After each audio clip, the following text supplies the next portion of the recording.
नमस्कार दोस्तों, मेरा नाम है HL सैनी और आप सभी दोस्तों का आपके अपने YouTube चैनल टेक्निकल गुरु HL सैनी पर हार्दिक स्वागत है, हार्दिक अभिनंदन है।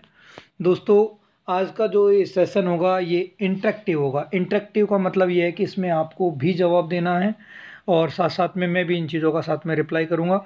प्रत्येक क्वेश्चन का आप लोगों को रिप्लाई करना है। मानता हूँ ये रिकॉर्डेड क्लास है, लेकिन प्रत्येक क्वेश्चन का आपको रिप्लाई करना है कि सर इस क्वेश्चन का आंसर ये आ रहा है। चलो स्टार्ट करते हैं बिना देरी किए, बिना समय खराब हुए। आज का पहला क्वेश्चन ये कहना चाह रहा है कि NE कोड ऑफ इंडिया के अनुसार न्यूट्रल का रंग कोड खालिस्तान होता है। पहले तो मैं आपको ऑप्शंस बता देता हूँ। पहला कहता है लाल, नीला, काला, हरा और सफ़ेद। दोस्तों, ये आपके पास में 5 ऑप्शंस है। आपको जो आंसर आता है वो सभी लोग जल्दी से रिप्लाई करेंगे, फिर मैं इसका फुल एक्सप्लेनेशन दूंगा, आपको डिटेल में बताऊंगा। ठीक है ना? हाँ जी, सभी लोग अपना रिप्लाई करके रखें। चलो सुनिए, अब डिटेल में सुनो कि NE का मतलब होता क्या है। NE का मतलब होता है नेशनल इलेक्ट्रिसिटी कोड। क्या बोला मैंने? NE का मतलब नेशनल इलेक्ट्रिसिटी कोड। और नेशनल इलेक्ट्रिसिटी कोड ये कहता है कि न्यूट्रल का रंग कैसा होना चाहिए, फेज का रंग कैसा होना चाहिए। तो हमारे पास में अगर 3 फेज है तो एक होता है R, Y और B। R का मतलब R फेज का रंग लाल, Y फेज का रंग पीला और B फेज का रंग ब्लू मतलब नीला होता है। ठीक है, ये तो बात हो गई तीनों फेजों की। अब बात करते हैं न्यूट्रल तार, या जिसे हम उदासीन कहते हैं। उदासीन का रंग होता है मेरे प्यारे दोस्तों काला, और उदासीन का रंग होता है काला। और दोस्तों, जो हमारे पास में अर्थ वायर होता है उस अर्थ वायर का रंग होता है हरा। तो अब हर प्रकार के क्वेश्चन का आपको जवाब मिल गया कि न्यूट्रल का अगर जवाब आएगा क्वेश्चन के अकॉर्डिंग तो क्या हो जाएगा? काला। लेकिन अगली बार एग्जाम में अर्थ वायर का पूछ ले तो जवाब आ जाएगा हरा। फेजेज में R फेज का लाल, Y का पीला और B का नीला, मतलब R for red, Y for yellow, B for blue. चलो ठीक है, बढ़ते हैं आगे वाला क्वेश्चन की ओर। दूसरा क्वेश्चन, हाँ जी, सभी को इस क्वेश्चन का भी रिप्लाई करना है। हाँ जी, दूसरा क्वेश्चन क्या कहना चाह रहा है कि प्रतिरोधक किसका उदाहरण है? ऑप्शन ए कहता है द्विपार्श्विक घटक, सक्रिय घटक, निष्क्रिय घटक, ए और सी दोनों, और ई कहता है एक पार्श्विक घटक।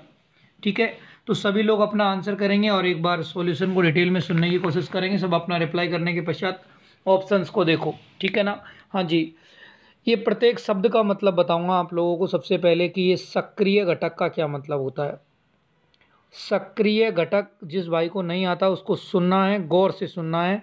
अंग्रेजी में सक्रिय का मतलब होता है एक्टिव। सक्रिय का मतलब अंग्रेजी में क्या होता है? एक्टिव। तो सक्रिय घटक वे घटक होते हैं जो कि लंबे समय तक सप्लाई प्रदान कर सकते हैं, उन्हें कहते हैं सक्रिय घटक।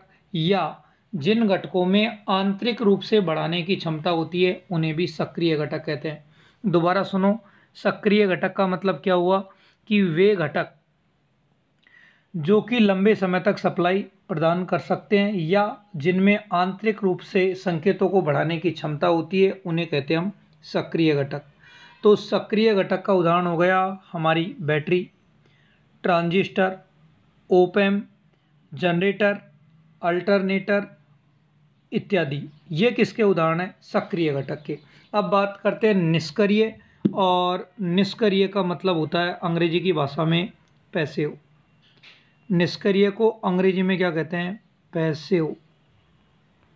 तो पैसिव घटक या पैसिव एलिमेंट का मतलब क्या होता है कि वे घटक जो या तो लंबे समय तक सप्लाई नहीं दे पाते हैं या जिनमें संकेतों को बढ़ाने की क्षमता नहीं होती है। कुल मिला के या तो वो शक्ति है उसको खर्च करते हैं या फिर लंबे समय तक शक्ति नहीं दे पाते हैं, उन्हें कहते हैं हम निष्क्रिय घटक।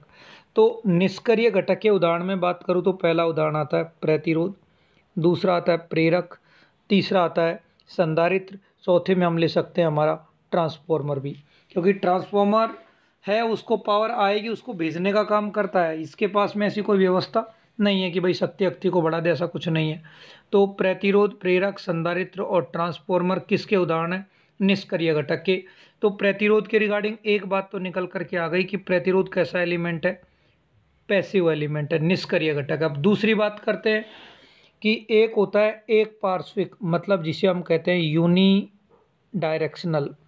कहने का मतलब ये हुआ कि वे घटक जिसका स्वभाव दोनों बायस में, अग्र बायस और पश्च बायस या दोनों दिशाओं में, मतलब जब अगर हम बैटरी के टर्मिनल बदल दें तो उसका अगर नेचर, व्यवहार बदल जाए तो वो तो होता है एक दिशीय, और बैटरी के टर्मिनल बदलने पर भी उसका व्यवहार में यदि कोई परिवर्तन नहीं आए तो वो कहलाते हैं बाई डायरेक्शनल। तो दोस्तों जो हमारा प्रतिरोध होता है, आप किसी भी तरफ से प्रवाहित करके देख लो। इस तरफ अगर तुम बैटरी लगाओ तो धारा इस दिशा में जाएगी, इस तरफ से प्रवाहित करोगे धारा इस दिशा में आएगी, कुल मिला के धारा जाएगी उतनी ही मात्रा में। तो जो हमारा प्रतिरोधक है, एक तो कैसा घटक है, बाई डायरेक्शनल मतलब द्विपार्श्विक, और दूसरा कौन सा है, निष्क्रिय। इसलिए आंसर क्या हो जाएगा दोस्तों, डी। और भी अगर इसकी डिटेल जाननी है आप लोगों को तो दोस्तों आपकी जानकारी के लिए बता देता हूँ कि इसी चैनल पर मैंने एक वीडियो बना रखा है इसके बारे में, सक्रिय घटक और निष्क्रिय घटक, एक दिशीय घटक और द्विदिशीय घटक के रिगार्डिंग एक वीडियो पड़ा हुआ है। आप वहाँ से इस वीडियो की पूरी डिटेल, लगभग मैंने 1 घंटे का वीडियो बनाया है, उसमें सक्रिय, निष्क्रिय, एक्टिव और पैसिव और डायरेक्शनल, बाई डायरेक्शनल सब के बारे में डिटेल से है। तो अभी आपको समझ में आया होगा कि जो प्रतिरोध है वो बाई डायरेक्शनल भी है और पैसिव भी है। तो आंसर क्या हो जाएगा, डी। तो जिन दोस्तों ने ऑप्शन डी लगाया है उन सभी का आंसर हो जाएगा राइट, और बाकी जिन दोस्तों का आंसर डी के अलावा है उन सभी का रॉन्ग आंसर होगा। ठीक है, तो हाँ जी, ताकि आपको साथ में आपका पता भी लग रहा है कि हम कहाँ गलती कर रहे हैं। चलिए आगे बढ़ते हैं अगले क्वेश्चन की ओर। और अगला क्वेश्चन ये कहना चाह रहा है कि जो प्रतिरोधक खालिस्तान ऊर्जा प्रतिरोधक ऊर्जा को किस रूप में विलुप्त करता है। तो दोस्तों प्रतिरोधक होता क्या है, तो दोस्तों प्रतिरोध होता है धारा के मार्ग में घर्षण, और इस घर्षण के कारण क्या हो जाता है, वो गर्म, अर्थात प्रतिरोध ऊर्जा को किसके रूप में बाहर निकालता है, ऊष्मा के रूप में। तो जिन दोस्तों ने इस क्वेश्चन का आंसर ए किया है उन सभी दोस्तों का आंसर क्या होगा, राइट। बाकी अलावा जिन्होंने दिया है वो सारे लोगों का आंसर होगा गलत। ठीक है, चलो आगे बढ़ते हैं। अगला क्वेश्चन ये कहना चाह रहा है कि जो मानव का शरीर है उसका गीली अवस्था में प्रतिरोध क्या होता है। दोस्तों ऑप्शन ए कहना चाह रहा है, क्या ऑप्शन ए है वो कहना चाह रहा है 0.1 किलो ओम, ऑप्शन बी में 0.4 से 0.6 ओम, सी में 1 किलो, डी में कुछ और है, ई में कुछ और है। तो सभी लोग रिप्लाई करेंगे कि गीली अवस्था में मनुष्य के शरीर का प्रतिरोध कितना होता है। तो दोस्तों सभी लोगों की जानकारी के लिए बता देता हूं कि गीली अवस्था में, जो गीली अवस्था होती है उस गीली अवस्था में मनुष्य के जो शरीर का प्रतिरोध होता है वो 1 किलो ओम, मतलब 1000 ओम। 1 किलो का मतलब कितना होता है, 1000 ओम कोटि का होता है। लेकिन अगर यही बात होती कि शुष्क अवस्था में तो लगभग कितना होता है, 100 किलो ओम, जिसे हम बोलते हैं कितना, 1 लाख ओम। तो इस क्वेश्चन का जो आंसर आएगा दोस्तों वो आएगा सी। जिन दोस्तों ने आंसर सी किया उन सब का आंसर हो जाएगा राइट। ठीक है ना, प्रत्येक क्वेश्चन का रिप्लाई करना आप लोगों को, फिर अपने क्वेश्चन को जज करना है। हाँ जी, जो अगला क्वेश्चन है वो अगला क्वेश्चन क्या कहना चाह रहा है कि किसी कंडक्टर में खालिस्तान की वजह से इलेक्ट्रिक करंट गुजरने पर ऊष्मा उत्पन्न होती है। तो दोस्तों ऑप्शन ए है रिएक्टेंस, बी है इम्पीडेंस, सी कैपेसिटेंस, डी रेजिस्टेंस और ई इंडक्टेंस। तो दोस्तों जब किसी चालक तार में धारा प्रवाहित होती है और धारा प्रवाहित होने पर तार गर्म होता है तो तार के गर्म होने का कारण होता है उस चालक तार का प्रतिरोध। तो जिन दोस्तों ने आंसर रेजिस्टेंस किया उन सब का आंसर क्या हो जाएगा, सही। अर्थात इस क्वेश्चन का राइट आंसर क्या है, रेजिस्टेंस। रेजिस्टेंस को हिंदी में क्या कहते हैं, प्रतिरोध, और प्रतिरोध के कारण तार क्या हो जाता है, गर्म। कब, जब धारा प्रवाहित होती है। ठीक है ना, चलिएगा तो आगे बढ़ते हैं अगले क्वेश्चन की ओर। देखिए अगला क्वेश्चन क्या कहना चाह रहा है कि ऐसे तार में क्या होगा जिसमें संवाहक में दरार है। अच्छा क्वेश्चन है, गौर से सुनिएगा। संवाहक का मतलब होता है बेटा कंडक्टर या चालक या सुचालक। तो मान लीजिए कि ये मेरा क्या है, कोई तार है, ये मेरा तार है और ये कह रहा है कि इस तार में क्या आ जाए, दरार। दरार का मतलब ये मान लो इतना सा इसमें क्या आ गई, दरार आ गई। तो अगर दरार आ गई है तो क्या अब धारा आगे जा पाएगी क्या? अगर इस तार में दरार आ गई तो क्या धारा आगे जा पाएगी क्या? नहीं, क्योंकि बीच में क्या हो गया, एक तरीके से होल हो गया, गैप हो गया। गैप का मतलब खुला परिपथ, और खुले परिपथ के रिगार्डिंग पिछले लेक्चर में बताया था कि खुले परिपथ का प्रतिरोध क्या होता है? अनंत। तो जब किसी तार में किसी प्रकार की दरार आएगी तो उसमें आगे धारा नहीं जा पाएगी, और धारा नहीं जाने का मतलब प्रतिरोध क्या होता है? अनंत। तो आप में से जिन दोस्तों ने भी इसका आंसर सी लगाया है उन सभी का आंसर है राइट। चलो आगे बढ़ते हैं। ये आज की क्लास में हम सारे प्रतिरोध के क्वेश्चनों की चर्चा कर लेंगे। हाँ जी, अगला क्वेश्चन है। अगला क्वेश्चन को सुनिएगा जरा सभी लोग एक बार गौर से, कि कार्बन संरचना प्रतिरोधी के लिए निम्नलिखित में से कौन सा सामान्य प्रतिरोध और बिजली अपव्यय मूल्य है? तो पहला ऑप्शन कह रहा है 1,00,000 ओम और 1 वाट, दूसरा है 5 ओम 5 वाट, तीसरा कह रहा है 1,00,000 ओम 10 वाट, डी कह रहा है 1,000 ओम और 100 वाट, और ई कह रहा है 500 वाट, 500 ओम और 1 वाट। तो सभी लोग अपना आंसर करेंगे, फिर मैं आपको बताता हूँ। ठीक है, सुनो अब मेरे आंसर को। सभी लोगों ने आंसर कर दिया होगा। हाँ जी, तो दोस्तों जो कार्बन प्रतिरोध है उसके बारे में थोड़ी सी कहानी मैं आपको सुना देता हूँ, कि जो कार्बन के प्रतिरोध होते हैं इनका प्रतिरोध तो क्या होता है? उच्च, लेकिन इनकी जो वाट रेटिंग होती है वो निम्न होती है। ये आकार में छोटे होते हैं और इनका उपयोग इलेक्ट्रॉनिक परिपथों में ज़्यादा किया जाता है। आदतन ये मेगा ओम कोटि के होते हैं और इनकी वाट रेटिंग होती है वो 2 वाट से कम। तो 2 वाट से कम के ऑप्शन 2 ही मिल रहे हैं, या तो ऑप्शन ए है या ऑप्शन ई है। लेकिन मैंने बोला था कि कार्बन के प्रतिरोध होते हैं उच्च मान और कम वाट रेटिंग के। तो दिए गए ऑप्शन में अगर मैं चेक करना चाहूँ तो जो ऑप्शन ए है उस ऑप्शन ए में प्रतिरोध का मान भी उच्च है और वाट रेटिंग निम्न है, इसलिए आंसर क्या हो जाएगा दोस्तों? ए। सही है। चलो आगे बढ़ते हैं अगले क्वेश्चन की ओर। अगला क्वेश्चन ये कहना चाह रहा है कि रजत रंग में लेपित कार्बन प्रतिरोध की सहता का मतलब होता है सहन सीमा कितनी है? तो दोस्तों जिन भाइयों को पता नहीं है उनको मैं बताऊंगा, बाकी जिनको आता है सभी लोग आंसर करेंगे साथ के साथ में। ठीक है ना? तो देखो इसकी एक छोटी सी टेक्निक होती है, लगभग हर बच्चे को आती है, और वो टेक्निक क्या है? B B Roy, great Britain, very good wife, golden silver. तो रजत का मतलब होता है बेटा चांदी। तो देखो यहाँ 0 से लेकर 9 तक यहाँ पर ख़त्म हो जाएगा, उसके पश्चात हमें अंक आते नहीं हैं, यूँ समझो। और जो सोना है उसकी सहन सीमा होती है ±5%, और चांदी की सहन सीमा होती है ±10%। तो जिन लोगों ने ±10% मतलब आंसर बी किया उन सभी दोस्तों का आंसर क्या हो जाएगा? राइट। चलिए आगे बढ़ते हैं। देखो कलर कोडिंग के रिगार्डिंग क्वेश्चंस खूब आए हैं टेक्निकल हेल्पर में, और आप देख भी रहे हो इन क्वेश्चनों को। देखिए तो ये कह रहा है कि एक सफ़ेद, बैंगनी, काला रंगीन रजिस्टर खालिस्तान होगा तो हमेशा सिर्फ एक ही लॉजिक काम करेगा, कौन सा? B B Roy, great Britain, very good wife, golden silver. प्रत्येक में सिर्फ यही लॉजिक काम करेगा। तो देखो सफ़ेद, और सफ़ेद का मतलब वाइट, तो अगर यहाँ से तुम गिनोगे तो ये 0 है, और वाइट का मतलब कितना है? 9। इसका 1, इसका 2, इसका 3, इसका 4, 5, 6, 7, 8 और 9। तो सफ़ेद को देखते ही पहली पट्टी में सफ़ेद का मतलब कितना हो जाएगा बेटा? 9। ठीक है। फिर कह रहा है बैंगनी, और बैंगनी का मतलब क्या होता है? वॉयलेट, और वॉयलेट का कोड कितना है? 7। तो ये शुरू की 2 पट्टी एक साथ लिखी जाती है और तीसरी पट्टी की किस में लिखी जाती है? गुणा में।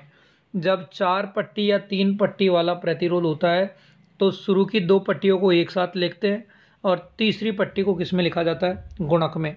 तो देखो काला, तो काले के लिए ब्लैक 0, लेकिन अब जो चीज़ लिखनी है वो 10 की घात में लिखनी है, क्योंकि ये 3 या 4 पट्टी का है। देखो रंगीन के रिगार्डिंग वैसे भी ऑप्शन को चेक करोगे तो कहीं सेंसीमा की बात नहीं की गई है, और हो सकता है इंग्लिश में रंगीन को कुछ और ही शब्द लिखा गया हो, और वैसे भी इसमें कुछ दे नहीं रखा तो डरने की ज़रूरत ही नहीं है। तो 10 की घात 0 का मतलब होता है 1, और 97 गुणा 1 करेंगे तो आंसर कितना आएगा? 97 ओम। इसलिए इस क्वेश्चन का आंसर जिन दोस्तों ने सी लगाया है उन सभी का उत्तर क्या हो जाएगा, राइट। ठीक है ना, बाकी सभी का आंसर होगा वो होगा रॉन्ग। चलो आगे बढ़ते हैं अगले क्वेश्चन की ओर। अगला क्वेश्चन सुनिएगा जरा, कि वापस से कहना चाह रहा है कि भूरे काले भूरे रंगों की कोडिंग प्रयुक्त प्रतिरोधक का मान और सहिष्णुता निर्धारित की जाती है। सुनो मेरी बात को इस क्वेश्चन में गौर से, कि आपको जो पट्टी दी गई है वो वास्तविकता में कितनी दी गई हैं, 3 ही पट्टी दी गई हैं। लेकिन अगर आंसर में अगर हम गौर करना चाहेंगे तो ये जवाब है 4 पट्टी के हिसाब से। तो जब सहन सीमा के बारे में कुछ भी नहीं बोलता है तो हम उसका जवाब मानते हैं नो कलर, जैसा एनसीईआरटी की बुक कहती है। तो नो कलर के लिए सहन सीमा कितनी होती है, ±20%। चलो भूरे का कोड कितना होता है 1, काले का होता है 0, और तीसरी पट्टी में भूरे का कोड कितना हो जाएगा 10 की घात 1। तो 10 और 10 की घात 1 का मतलब भी 10, तो 10 गुणा 10 करूँगा तो 100 और ±20%। तो 100 का 20% भी कितना होता है 20 ही, इसलिए बुक वाले ने लिखा है 100 ±20। आप सोच रहे होंगे परसेंटेज कैसे गायब कर दिया, परसेंटेज गायब नहीं किया है, क्योंकि 100 का 20% कितना होता है 20 ही होता है, इसलिए उसने लिख दिया ±20। ठीक है, तो इसका आंसर क्या आएगा दोस्तों, 100 ओम ±20। चलिए आगे बढ़ते हैं अगले क्वेश्चन की ओर। आज जो क्वेश्चन है सारे कलर कोडिंग के क्वेश्चन ज़्यादा हैं, जो भी हेल्पर क्या है सारे कलर कोडिंग के क्वेश्चन मैं आपको करवा दूंगा। ठीक है ना, चलिएगा देखो सबको अपनी कॉपी में लिख लेना है वो वाली लाइन। कौन सी वाली, फिर से लिख देता हूँ, आपको डाउट है तो किसी को। B Roy, great Britain, very good wife, golden silver. और कॉपी में कोडिंग भी कर लो इसको, 0 1 2 3 4 5 6 7 8 9। बस आपको शुरू की 1 2 पट्टियों में संख्या लिखनी है 0 से 9 तक। अगर तीसरी पट्टी में आया तो बात यही लिखनी है, लेकिन ये सारी बातें जैसे कि 0 लिखना है तो 10 की घात में लिखना है, 1 लिखना है तो 10 की घात में लिखना है। हाँ जी, और चांदी के लिए होता है -1 और सोने के लिए -1 और चांदी के लिए -2। ये लॉजिक तभी काम करेगा 4 पट्टी वालों में। पहली और दूसरी पट्टी में तो अंक लिखते हैं और तीसरी को गुणक में और चौथी सहन सीमा। लेकिन अगर क्वेश्चन 5 पट्टी वाला हो तो 5 पट्टी वाले क्वेश्चन को गौर से सुने। पहली पट्टी, दूसरी पट्टी और तीसरी पट्टी तो दर्शाएंगी अंकों को 0 से लेकर के 9 तक, और जो चौथी पट्टी होगी वो 10 की घात की बात करेगी, और 5वीं पट्टी होगी वो सहन सीमा की। अगर वो 6 पट्टी वाला है तो उसमें छठी पट्टी होगी वो ताप गुणांक की होगी। ठीक है, चलो अब इस क्वेश्चन को देखो, कि किसी प्रतिरोधक का रंगीन रंग वाला बैंड पीला। तो अभी तुमने जो लिखा होगा आपके नोट्सों में, तो पीले का मतलब कितना होता है 4। बी रॉय, तो ROY, BB 0 1 2 3 4, तो कितना हो जाएगा पीले का 4। और बैंगनी का कितना बताया था 7, तो बैंगनी का 7। ठीक है, इसमें सिर्फ 3 ही पट्टी दे रखी है, तो शुरू की 2 तो अंक को दर्शाई और तीसरी किसको, गुणक को। काले का मतलब होता है 0, लेकिन लिखा जाएगा घात में, तो 0 घात का मतलब 1, तो आंसर कितना आएगा 47 ओम। तो इस क्वेश्चन का आंसर क्या हो जाएगा ई। आप में से जिन दोस्तों ने आंसर ई किया है उन सभी का आंसर हो जाएगा राइट। चलिए आगे बढ़िए ज़रा अगले क्वेश्चन की ओर। हाँ जी, जो अगला क्वेश्चन है वो ये कहना चाह रहा है कि अगले क्वेश्चन में जो बात बोली गई है वो बोली गई है कि एक निर्धारित कार्बन प्रतिरोधक के रंग बैंड कौन कौन सा है, लाल, भूरा, सुनहरा और रजत। रजत का मतलब होता है चांदी। गौर करो कितनी बैंड दे रखी हैं बेटा 4। तो 4 बैंड का मतलब शुरू के 2 पट्टी हैं वो 2 अंकों को, तीसरी पट्टी गुणक को और चौथी पट्टी सहन सीमा को। हाँ जी, लाल BB रॉय में लाल के लिए कितना है 2। हाँ जी, भूरे के लिए कितना है 1, 2 अंक हो गए। और सुनहरा मतलब सोना, और सोने के लिए मैंने बताया था -1, तो 10 की घात -1। हाँ जी, चांदी के लिए होता है ±10%, लेकिन इसके लिए तो डरना ही नहीं है। क्यों, क्योंकि पाँचों के पाँचों ऑप्शन में सहन सीमा लिखा ही नहीं है। तो -1 का मतलब कितने अंक छोड़ के पॉइंट, 1 अंक छोड़ के पॉइंट, इसलिए आंसर कितना आ जाएगा 2.1 ओम। तो आंसर क्या आएगा सी। आप में से जिन जिन दोस्तों ने आंसर सी लगाया है उन सभी लोगों का आंसर क्या होगा राइट। हाँ जी दोस्त, सभी लोग आलस्य ना करें, रिप्लाई करें, और जो दोस्त नए हैं वो चैनल को सब्सक्राइब कर ले। ठीक है, अपने दोस्तों में वीडियो को शेयर करें, और आपको ये पसंद आ रही है हमारी छोटी सी पहल तो इस वीडियो को प्लीज़ लाइक भी करें। ठीक है ना। चलो, हाँ जी, तो अब आगे बढ़ते हैं अगले क्वेश्चन की ओर। और अगला क्वेश्चन क्या है, पहले गौर करना है।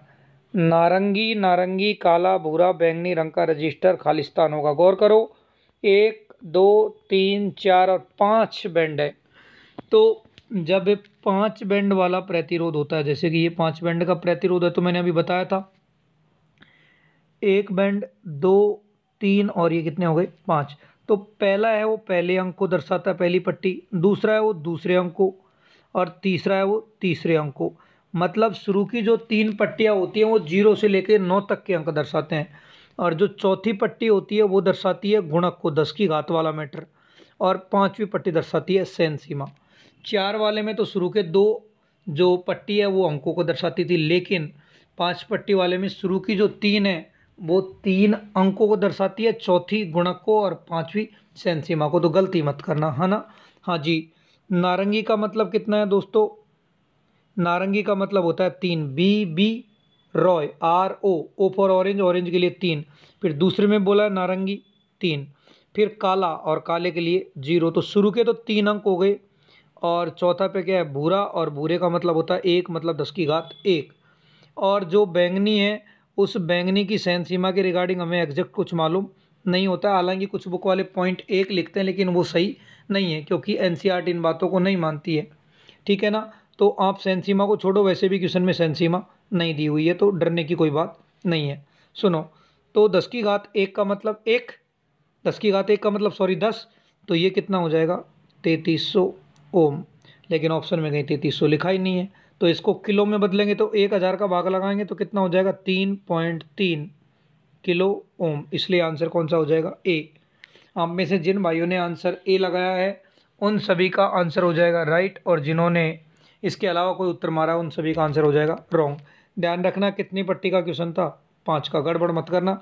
इसलिए शुरू के 3 अंक हैं, चौथा गुणक है, 5वें की बैंड है सेन सीमा, लेकिन रियल में ऐसी कुछ उपलब्ध है नहीं हमारे पास में डेटा। चलो अगला क्वेश्चन की बात करते हैं। अगला क्वेश्चन है क्वेश्चन नंबर 16। हाँ जी, क्वेश्चन नंबर 16 है, उसको गौर से सुनो कि देखो इसमें भी देखते हैं कि 4 पट्टी हैं कि 5 पट्टी हैं। तो देखो भूरा, हरा, धूसर, चमकीला और लाल, इसमें भी 5 पट्टी है। तो भूरे के लिए कोड कितना होता है 1, हरे के लिए कोड कितना होता है मेरे दोस्तों, तो हरे के लिए होता है 5। देख लो, B B Roy, R O Y, great, great का मतलब जी फॉर ग्रीन, तो ग्रीन के लिए कितना होता है 5। और दूसर, दूसर और दूसर का मतलब होता है ग्रे, और ग्रे का मतलब होता है 8। तो ये कितना हुआ 158। हाँ जी, यहाँ चमकीले शब्द का जो तात्पर्य है दोस्तों, यहाँ चमकीले का मतलब है किससे, तो मेरे प्यारे दोस्तों चमकीले का मतलब यहाँ कौन से रंग से है, चांदनी रंग से है। ठीक है ना। तो चांदनी का कितना होता है 10 की घात -2। लाल रंग की वैसे सेन सीमा होती है ±2%, लेकिन ऑप्शन में कहीं दी नहीं हुई है। तो -2 का मतलब कितने अंक छोड़ के, भाई चमकीले को तुम अंग्रेजी में देखोगे तो इसके लिए जगह लिखा होगा सिल्वर, चांदनी। तो चांदनी का कितना होगा -2। इसलिए कोई बच्चा कंफ्यूज नहीं हो जाए सर चमकीले का क्या मतलब समझे, तो यहाँ चमकीले का तात्पर्य चांदी से है। ठीक है ना। और चांदी के लिए जो कोड होता है वो क्या होता है -2। तो 2 अंक छोड़ के पॉइंट लगाएंगे तो आंसर हो जाएगा 1.58। ठीक है ना। तो इस क्वेश्चन का आंसर आएगा 1.58। जिन्होंने आंसर ए किया उन सभी का आंसर हो जाएगा राइट। चलो आगे बढ़ते हैं अगले क्वेश्चन की ओर।